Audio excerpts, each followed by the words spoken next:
Ce week-end, le titre de champion de France conquis par les handballeurs du Montpellier Handball, premier titre de champion de France pour cette équipe qui a vécu depuis ces dernières années une folle accession. Donc l'enjeu, vous le connaissiez, Montpellier en tête du championnat avec un point d'avance, l'OM Vitrolles juste derrière, une dramatique fantastique pour ce dernier match de championnat.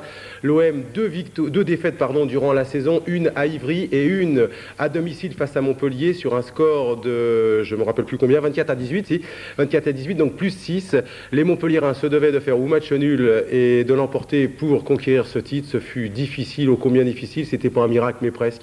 Le résumé du match.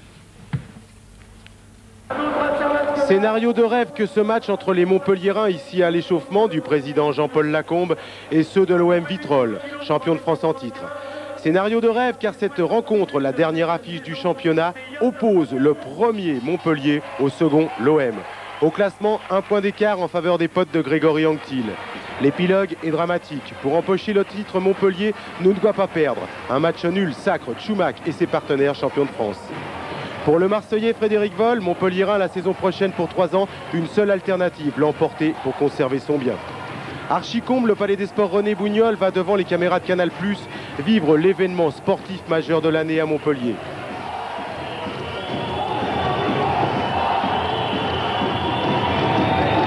La photo, ce sera pour l'éternité, pour immortaliser l'avènement d'un groupe, celui qui en 25 matchs n'a connu qu'une seule fois la défaite.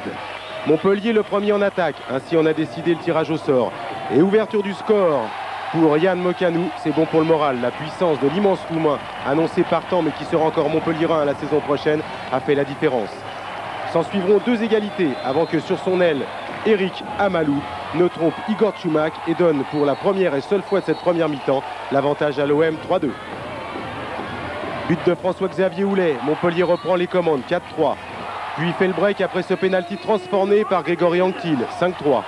Nouveau but d'Eric Amalou, l'OM recolle 7-6. Pas pour longtemps, somptueux et aérien, Grégory Anctil creuse l'écart, 9-6. Puis 17 grâce au bras de François-Xavier Houlet. 4e pénalty tenté et réussi par Grégory Anctil, 11-8. Et 11-9 à la pause, après ce but inscrit par l'avancante de l'équipe de France et de l'OM, Philippe Gardan.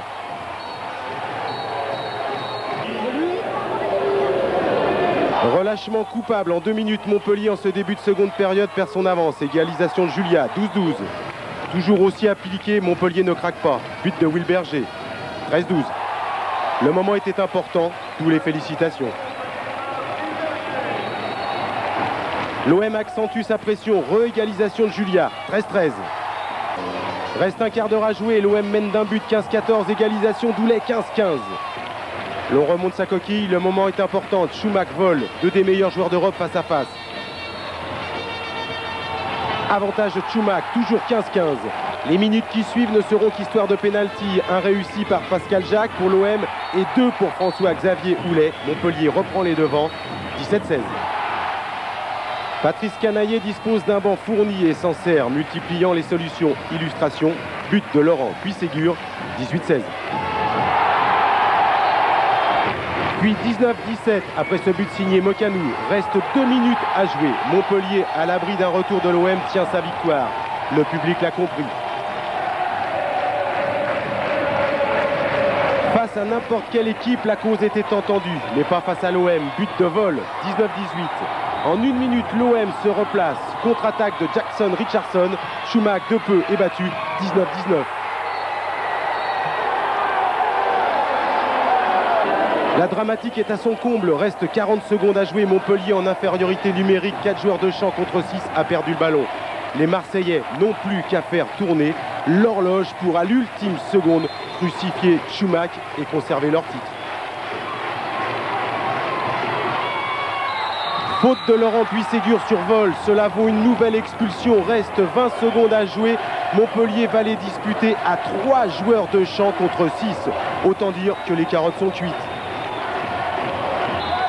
Eh bien non, le destin, la chance et surtout la maladresse d'Eric Amalou vont en décider autrement. Faute insensée de l'ailier de l'OM qui, en voulant renverser le jeu, perd le ballon. Reste 6 secondes à jouer. Montpellier, bien évidemment, va garder le ballon jusqu'au coup de sifflet final. Abasourdi, les joueurs de l'OM laissent filer. Score final 19-19. Pour la première fois de son histoire, Montpellier est sacré champion de France de handball et disputera à ce titre la saison prochaine la Coupe d'Europe des clubs champions. Joie indescriptible et réaction, je vous laisse partager.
Quand ils sont 6 en attaque et qu'on est 3, à part un arrêt extraordinaire d'Igor qui est capable de faire n'importe quoi, n'importe quand, qui peut nous sortir n'importe quel ballon, gâcher une balle comme ça, c'est pas possible.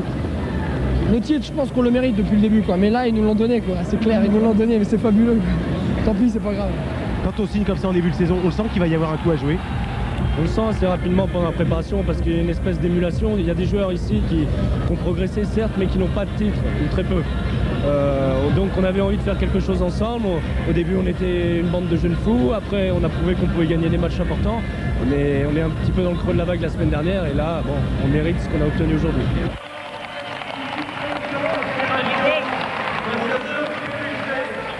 Montpellier aura son nom gravé sur ce trophée, champion de France, donc saison 94-95. On reste dans le hand, dans cette finale du championnat de France de handball. Nous aussi, comme Canal, on avait une loupe.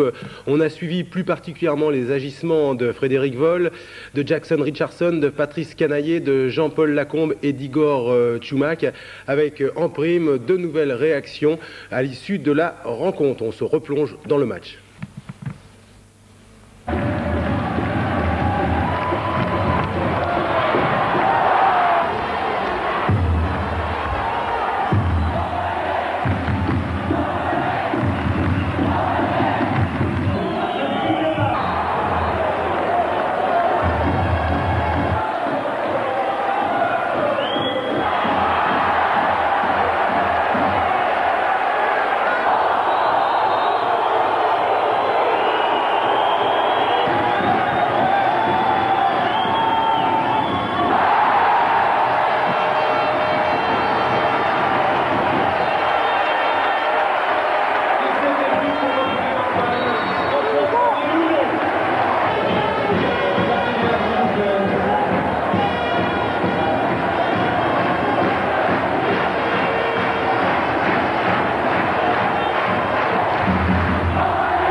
C'est vraiment ridicule de perdre un titre, surtout comme on l'a perdu ce soir, parce qu'on avait tous les moyens de pouvoir le gagner. Je crois qu'on fait un bon match techniquement. Montpellier fait aussi un bon match, mais je me demande si sur la fin, quand même, on ne doit pas avoir quelques scrupules. C'est un rêve de gosse qui se réalise grâce à une équipe, grâce à un entourage fabuleux. Et ça, aujourd'hui, je pense même à tous ceux qui ne sont pas là aujourd'hui, qui ont disparu. C'est eux qui ont fait le club. Et si aujourd'hui j'ai eu mal, c'est en pensant à eux. je ne voulais pas, sur le fil, échouer. Arriver dans les 2-3 premiers est une chose, et franchir la dernière marche est autre chose. Et j'ai dit aux joueurs tout à l'heure que on avait travaillé pendant 6 mois, mais que cette semaine-là, si on gagnait, si on arrivait à gagner le titre, on allait progresser plus en 1 semaine qu'en 6 mois, que ça allait faire avancer plus les choses qu'en 6 mois, et c'est ce qu'on a réussi à faire. Voilà, Montpellier champion de France de handball. Le soir de cette rencontre, il y eut une fête phénoménale à Gramont. J'y étais, je peux vous dire que c'était phénoménal. Grosse ambiance, reste aux Montpelliérains d'essayer de conquérir le doublé, c'est-à-dire d'empocher la Coupe de France de hand, affaire à suivre.